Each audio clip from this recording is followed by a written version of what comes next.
Knowledge corner YouTube চ্যানেলে সবাইকে স্বাগত জানাই।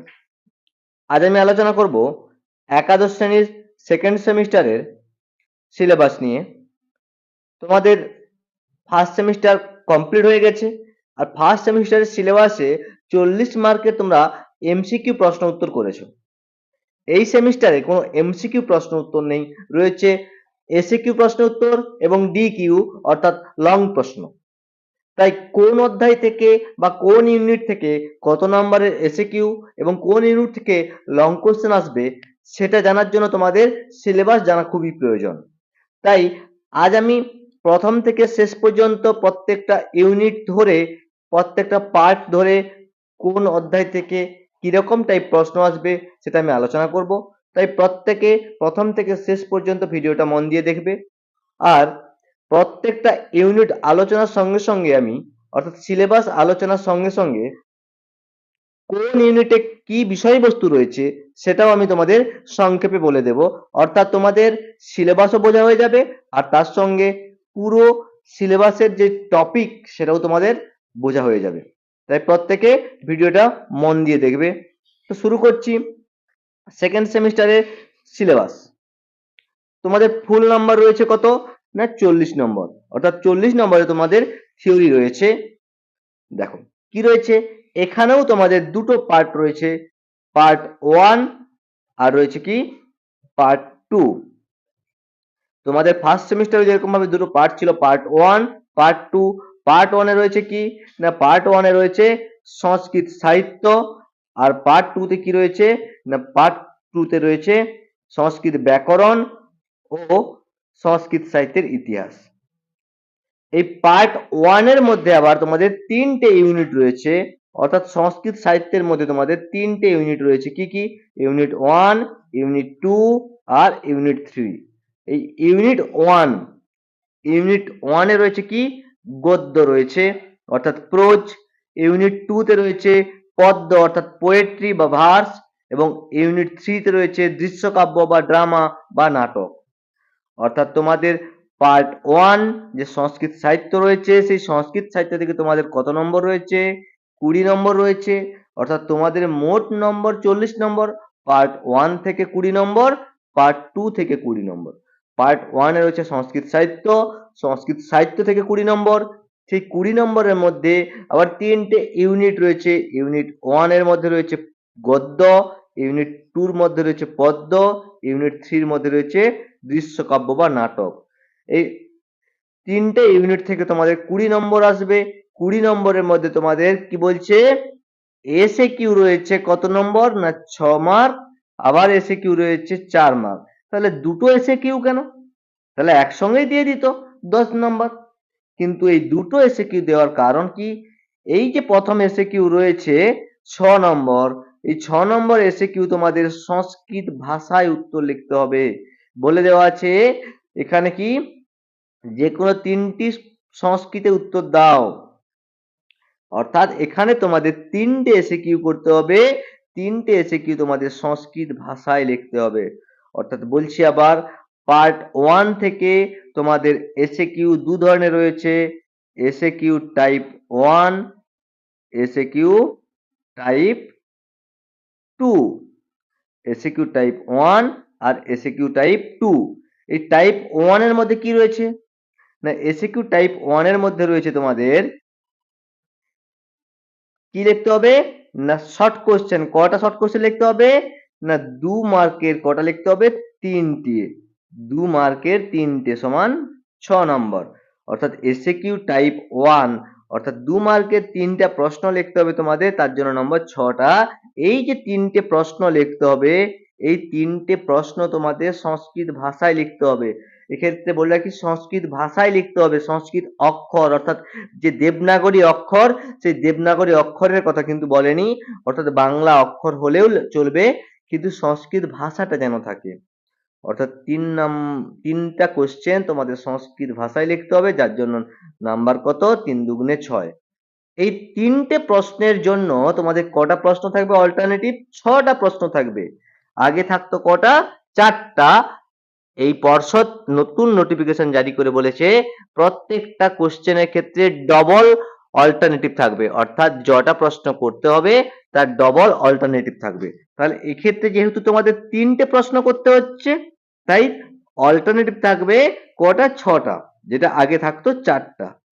তাহলে আশা করি বুঝতে পারছো। আমি আবারও বলছি, এই পার্ট ওয়ান এর মধ্যে 3টে ইউনিট রয়েছে, গদ্য, পদ্য আর নাটক। এই 3টে ইউনিট থেকে এসে কিউ আসবে কত নম্বর? না সংস্কৃত ভাষায় লেখার জন্য এসে কিউ আসবে কত নম্বর? 6 নম্বর। যেটা সংস্কৃত ভাষায় লিখতে হবে 2 মার্কের কটা লিখতে হবে? 3টে, অর্থাৎ 6 নম্বর। আবার এসে কিউ টাইপ 2, এসিকিউ টাইপ 2 কত নম্বর রয়েছে? 4 নম্বর। সেটা লিখতে হবে বাংলা ভাষায়। এই বাংলা ভাষায় এসিকিউ লিখতে হবে 2 মার্কের কটা? 2টো লিখতে হবে, অর্থাৎ 4 নম্বর। এই হলো এসিকিউ মোট কত নম্বর? 10 নম্বর। অর্থাৎ পার্ট 1 থেকে 3টে ইউনিট রয়েছে, 3টে ইউনিট থেকে তোমাদের এসিকিউ লিখতে হবে কত মার্ক? 2 মার্কের মোট 5টা এসিকিউ করতে হবে, অর্থাৎ মোট 10 নম্বরের এসিকিউ আসবে। 6 নম্বর সংস্কৃত ভাষায় লিখতে হবে এসিকিউ, 4 নম্বর বাংলা ভাষায় লিখতে হবে। এরপরে ইউনিট 1, 2, 3 তিনটে থেকে লং কোশ্চেন লিখতে হবে তোমাদের। লং কোশ্চেন কটা রয়েছে? না লং কোশ্চেন লিখতে হবে তোমাদের 2টো লং কোশ্চেন লিখতে হবে, অর্থাৎ তোমাদের 2টো লং কোশ্চেন লিখতে হবে বাংলা ভাষায়। সেই 2টো লং কোশ্চেন কত মার্কের? না 5 মার্কের 2টো লং কোশ্চেন লিখতে হবে, অর্থাৎ 10 মার্ক। 2টো লং কোশ্চেন লেখার জন্য অল্টারনেটিভ কটা থাকবে? না অল্টারনেটিভ থাকবে 4টা, অর্থাৎ 4টার মধ্যে থেকে তোমাকে 2টো লং কোশ্চেন লিখতে হবে 5 মার্কের। এই নিয়ে মোট 10 নম্বর। 10 নম্বর লং কোশ্চেন। তাহলে এই 3টে ইউনিট থেকে 4টা লং কোশ্চেন পড়বে, সেখান থেকে তোমাকে 2টো লং কোশ্চেন লিখতে হবে, যার নম্বর 10। তাহলে পার্ট 1 থেকে আশা করি বুঝতে পারলে সিলেবাসটা। পার্ট 1 আমি আবার বলছি, পার্ট 1 থেকে মোট নম্বর কত? 20 নম্বর। এসএকিউ 10 নম্বর, অর্থাৎ 6 মার্কের এসএকিউ, 3টে এসএকিউ করতে হবে 6 মার্ক, যেটা সংস্কৃত ভাষায় লিখতে হবে। আবার 2টো এসএকিউ করতে হবে বাংলা ভাষায়, 2 দুগুণে 4 মার্ক।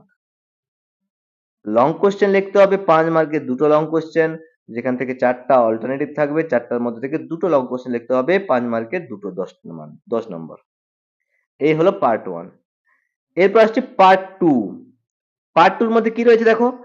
পার্ট 2 এর মধ্যে রয়েছে সংস্কৃত ব্যাকরণ ও সংস্কৃত সাহিত্যের ইতিহাস। সংস্কৃত ব্যাকরণ অর্থাৎ পার্ট 2 এর মধ্যে আবার 2টো ইউনিট রয়েছে, ইউনিট 4 এবং ইউনিট 5। ইউনিট 4 এ কি রয়েছে? ব্যাকরণ। ইউনিট 5 এ রয়েছে সংস্কৃত সাহিত্যের ইতিহাস। এই ইউনিট 4 থেকে রয়েছে 10 নম্বর, আর ইউনিট 5 থেকে রয়েছে 10 নম্বর, অর্থাৎ পার্ট 2 থেকে মোট রয়েছে 20 নম্বর, ব্যাকরণ থেকে 10 নম্বর, আর সাহিত্য থেকে 10 নম্বর। এই নিয়ে মোট 20 নম্বর। ব্যাকরণের মধ্যে কি রয়েছে? না ব্যাকরণের মধ্যে তোমরা ফার্স্ট সেমিস্টার যা করেছিলে সেইগুলোই রয়েছে, যেগুলো করেছিলে তার অতিরিক্ত যেগুলো রয়ে গেছিল সেইগুলো। অর্থাৎ তোমরা সন্ধি করেছিলে, সন্ধির কিছু সন্ধি করেছো, কিছু সন্ধি বাকি ছিল, সেই বাকি সন্ধিগুলো এখানে করতে হবে। অর্থাৎ সন্ধি রয়েছে, সন্ধির ক্ষেত্রে এখানে কি কি রয়েছে? না স্বরসন্ধি, স্বরসন্ধির মধ্যে জনসন্ধি, অয়াদি সন্ধি, ব্যঞ্জন সন্ধি। ব্যঞ্জন সন্ধির মধ্যে কি রয়েছে? অনুস্বার এবং পরসবর্ণ সন্ধি। বিসর্গ সন্ধি, বিসর্গ সন্ধির মধ্যে রয়েছে কি? উত্ত, রুত্ত, লোপ, বিসর্গ স্থানে দন্তস্ব, তালবস্য, মূর্ধন্যস্ব। এই হচ্ছে সন্ধি। অর্থাৎ সন্ধি তোমাদের স্বরসন্ধি, ব্যঞ্জন সন্ধি এবং বিসর্গ সন্ধি রয়েছে। শব্দরূপ রয়েছে, সেখানে যে শব্দরূপগুলো করেছিলে সেগুলো বাদে আরো কিছু শব্দ রয়েছে। অজন্ত শব্দ রয়েছে কি? শিশু, ধেনু, মধু, মাতৃ, পিতৃ এবং এই শব্দগুলোর সমতুল্য অন্যান্য শব্দ। হলন্ত শব্দ অর্থাৎ ব্যঞ্জনান্ত শব্দ। অজন্ত শব্দ অর্থাৎ স্বরান্ত শব্দ, হলন্ত শব্দ অর্থাৎ ব্যঞ্জনান্ত শব্দ কি কি? রাজন, ভবৎ, কর্মণ, পথিন, গুণিন, দিস, আত্মন। এই শব্দগুলো রয়েছে বা এই শব্দগুলোর সমতুল্য শব্দ। সংখ্যাবাচক শব্দ রয়েছে কি কি? না ত্রি, চতু, আর এই ত্রি আর চতু 3টা লিঙ্গেই এদের রূপ রয়েছে। আবার সর্বনাম শব্দ রয়েছে কি কি? না সর্ব শব্দ, তদ শব্দ, ইদম শব্দ, আর কি? কিম শব্দ। তাহলে সর্ব, তদ, ইদম, কিম এগুলোর 3টে লিঙ্গ, অর্থাৎ পুংলিঙ্গ, ক্লীবলিঙ্গ এবং স্ত্রীলিঙ্গ 3টে লিঙ্গের রূপ রয়েছে। এই হলো শব্দরূপ। তারপরে রয়েছে কি? ধাতু রূপ রয়েছে। ধাতুরূপ দেখো কি রয়েছে? ধাতুরূপ না লট, লং ও লিট এই তিনটি লকারে লিখতে হবে। কোন কোন ধাতুরূপ? না পরস্মৈপদী দা ধাতুরূপ, স্থা ধাতুরূপ, শ্রু ধাতুরূপ এবং দৃশ। দা, স্থা, শ্রু এবং দৃশ এই ধাতুগুলোর লট, লং এবং লিট এই তিনটি লকারে রূপ লিখতে হবে এবং পরস্মৈপদী রূপ লিখতে হবে। তারপর রয়েছে কি প্রত্যয় রয়েছে। প্রত্যয়ের মধ্যে কি রয়েছে? তুমুল প্রত্যয়, সত্রী প্রত্যয়, সানজ প্রত্যয়, কৃত্য প্রত্যয়। এই হলো তোমাদের ব্যাকরণ। দেখো তাহলে ব্যাকরণের মধ্যে কি রয়েছে? না সন্ধি রয়েছে। সন্ধির মধ্যে স্বরসন্ধি, ব্যঞ্জন সন্ধি, বিসর্গ সন্ধি। শব্দরূপ রয়েছে। শব্দরূপের মধ্যে কি রয়েছে?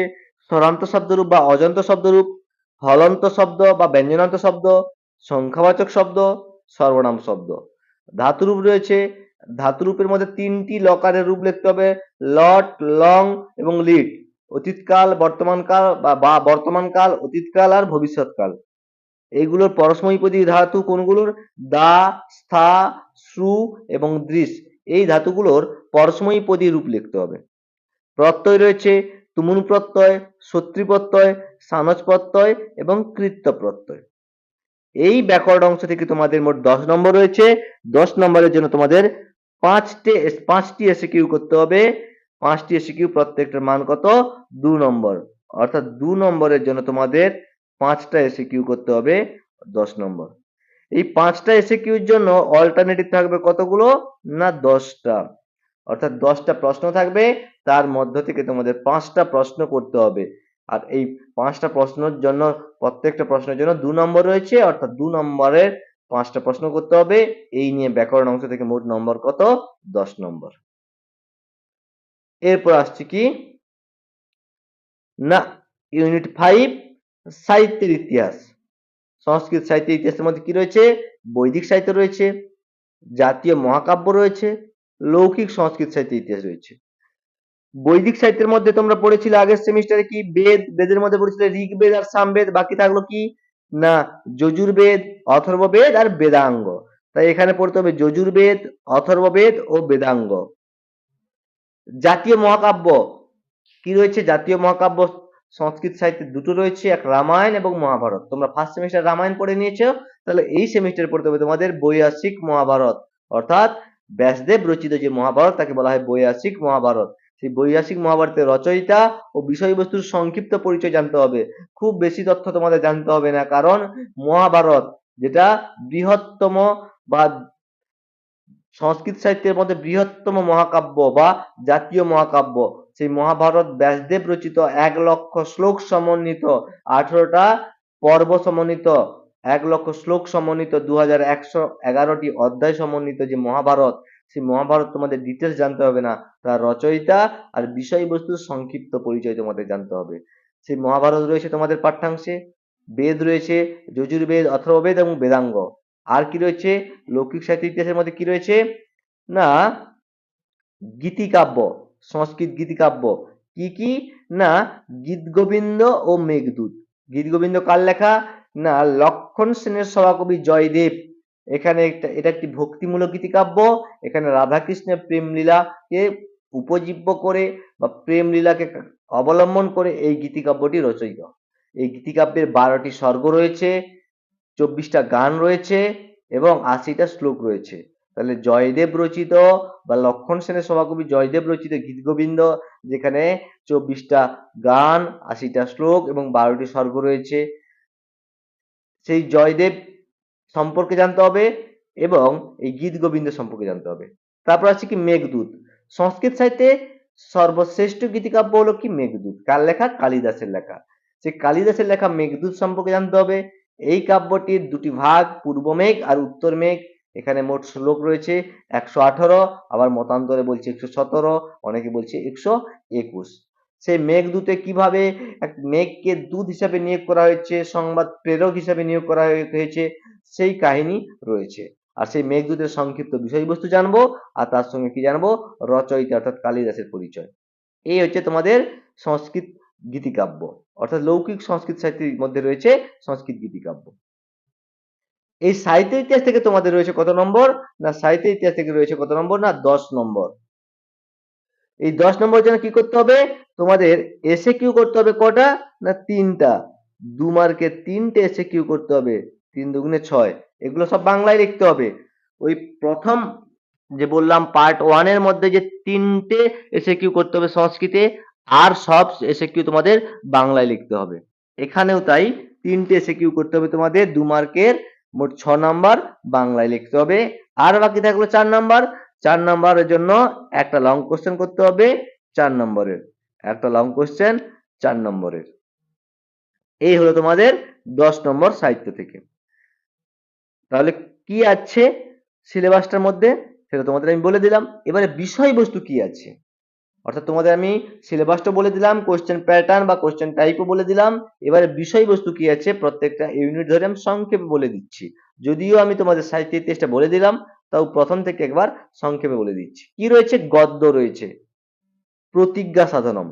প্রতিজ্ঞা, আমরা যখন কোনো প্রতিজ্ঞা করি সেই প্রতিজ্ঞাটা আমরা পূরণ করার চেষ্টা করি, আর তার জন্য আমাদের মাঝে যত বাধা বিপত্তি আসুক সেটা আমরা পরোয়া করি না। এখানেও বলছে প্রতিজ্ঞা সাধনম। এখানে গুপ্তচর, শিবাজির গুপ্তচর, সেই শিবাজি গুপ্তচর একটা সংবাদ নিয়ে সিংহ দুর্গ থেকে তরুণ দুর্গে যাচ্ছে, আর যাওয়ার পথে অনেক প্রাকৃতিক বিপর্যয়, ঝড় ঝঞ্ঝা উপস্থিত হলো, তাও সে তার কর্তব্য থেকে বিচ্যুত হলো না। এই যে কর্তব্য থেকে বিচ্যুত হলো না, তার যে একনিষ্ঠ গুরু ভক্তি, অর্থাৎ তার যে সেই কর্তব্যের প্রতি দায়বদ্ধতা, সেটা তুলে ধরা হয়েছে। তাই এই কাব্যের নাম বা এই গদ্যের নাম প্রতিজ্ঞা সাধনম। কার লেখা না অম্বিকা দত্ত ব্যাসের লেখা, শিবরাজ বিজয় কাহিনীর অংশ বিশেষ। অর্থাৎ এখানে একজন গুপ্তচর, শিবাজির একজন গুপ্তচরের, তার যে প্রভুর প্রতি আনুগত্যতা, তার যে দায়িত্ববোধ, তার যে কর্তব্য পরায়ণতা, সেটা তুলে ধরা হয়েছে। তারপর রয়েছে পদ্য, ঋতুচর্যা। কার লেখা না চরকের লেখা, চরক সংহিতার অংশ নেওয়া হয়েছে ঋতুচর্যা। মূল যে গ্রন্থটা সেটা কিন্তু অগ্নিবেশ তন্ত্র। কার লেখা, অগ্নিবেশের লেখা। ভালো করে দেখো, এই চরক সংহিতার মূল গ্রন্থ হচ্ছে কি অগ্নিবেশ তন্ত্র। কার লেখা না অগ্নিবেশের লেখা। কিন্তু গ্রন্থটা দীর্ঘদিন চর্চার অভাবে যখন অবলুপ্ত প্রায়, তখন চরকের আবির্ভাব ঘটে, আর চরক গ্রন্থটাকে প্রতি সংস্কার করে, আর গ্রন্থটার নাম দেয় চরক সংহিতা। আর সেই থেকে তার নাম অনুসারে, চরক সংহিতার নাম অনুসারে গ্রন্থটা প্রচলিত। যেহেতু চরক গ্রন্থটাকে প্রতি সংস্কার করেছে, তাই তার নাম অনুসারে গ্রন্থটা প্রচলিত। আর সেই চরক সংহিতা কি না ভারতের আয়ুর্বেদ শাস্ত্রের প্রাচীনতম গ্রন্থ চরক সংহিতা। সেই আয়ুর্বেদ বিষয়ক প্রাচীনতম গ্রন্থ চরক সংহিতার অন্তর্গত এই আমাদের পাঠ্যাংশ ঋতুচর্যা। ঋতু কটা না ঋতু 6টা, গ্রীষ্ম বর্ষা শরৎ হেমন্ত শীত ও বসন্ত।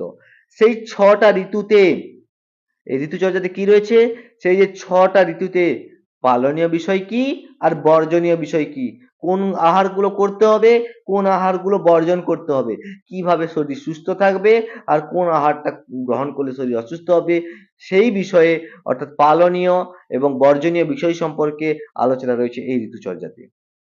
তারপর হচ্ছে কি দৃশ্যকাব্য, নাটক। কার লেখা না মহাকবি ভাসের লেখা। কালিদাসের পূর্ববর্তী যে নাট্যকার, তার মধ্যে অন্যতম একজন নাট্যকার হলো কে, ভাস। সেই ভাসের 13টা নাটক পাওয়া যায়, তার মধ্যে অন্যতম একটা নাটক হলো কি কর্ণভারম। সেই কর্ণভারম নাটকের অংশ হচ্ছে কি দানবীর কর্ণ। এই দানবীর কর্ণ, অর্থাৎ কর্ণ নামটা আমরা শুনেছি, কর্ণ কার পুত্র, কর্ণ সূর্যের পুত্র। কর্ণ কার পুত্র, কর্ণ কুন্তির পুত্র। সেই কুন্তি পুত্র বা সূর্যের পুত্র কর্ণ, তার কি তাকে কি বলা হয়, দানবীর কর্ণ। তার যে সেই দানের মহত্ব এখানে তুলে ধরা হয়েছে, অর্থাৎ নিজের জীবনের তোয়াক্কা না করে, পরোয়া না করে, সে তার দানের যে মহত্বটাকে গুরুত্ব দিয়েছে। তাই এই গ্রন্থের নাম হয়েছে দানবীর কর্ণ, অর্থাৎ কর্ণের যে দানের মহিমা সেটা তুলে ধরা হয়েছে এই দৃশ্যকাব্যে রয়েছে।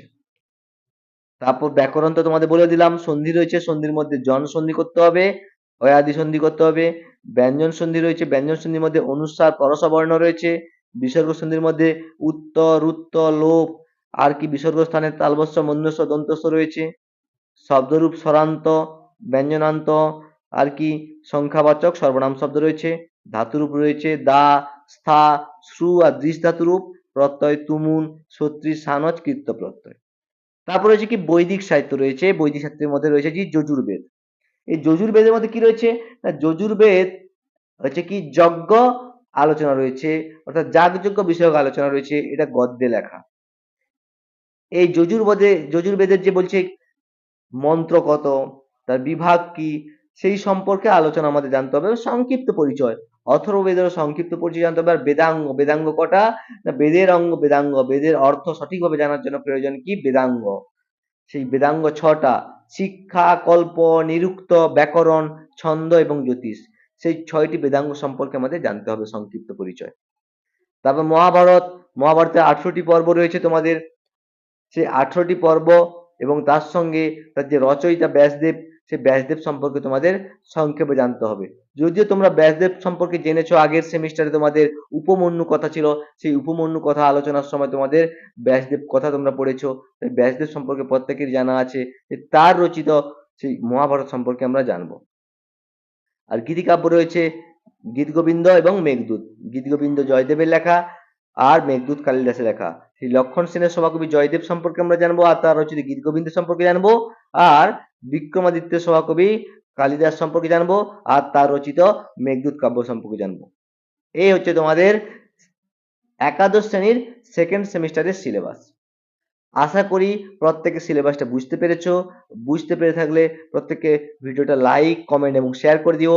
চ্যানেলে নতুন হলে সাবস্ক্রাইব করে দিও। তোমাদের বলে রাখছি, তোমাদের এই একাদশ শ্রেণীর সেকেন্ড সেমিস্টারের অনলাইন ক্লাস আমি শুরু করেছি।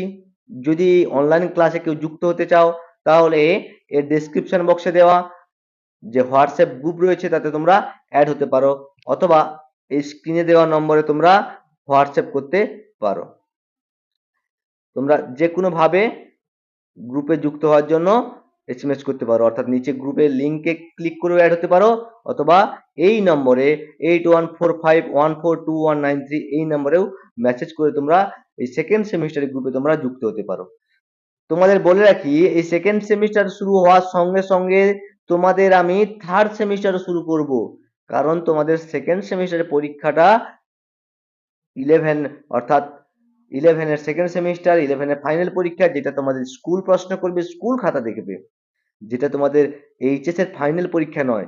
তোমাদের মূল লক্ষ্য এইচএস, তার জন্য তোমাদের থার্ড সেমিস্টার, ফোর্থ সেমিস্টার মূল লক্ষ্য। আর সেকেন্ড সেমিস্টারের সঙ্গে সঙ্গে আমি থার্ড সেমিস্টারও শুরু করব। তাই যারা এই সেকেন্ড সেমিস্টার আর থার্ড সেমিস্টার দুটো ক্লাস একসঙ্গে করতে চাও, তারা অবশ্যই এই নম্বরে হোয়াটসঅ্যাপ করবে, অথবা নিচে ডেসক্রিপশন বক্সে দেওয়া যে হোয়াটসঅ্যাপ লিঙ্ক রয়েছে তাতে তোমরা ক্লিক করে অ্যাড হতে পারো।